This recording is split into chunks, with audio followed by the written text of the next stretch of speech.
Muskingum County, Ohio.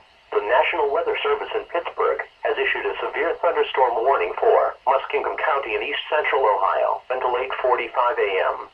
At 7:59 a.m., showers with severe wind gusts were detected along the line extending from 7 miles northwest of Dillon State Park to 8 miles northwest of East Fultonham to 17 miles southwest of East Fultonham, and were moving east at 45 miles per hour.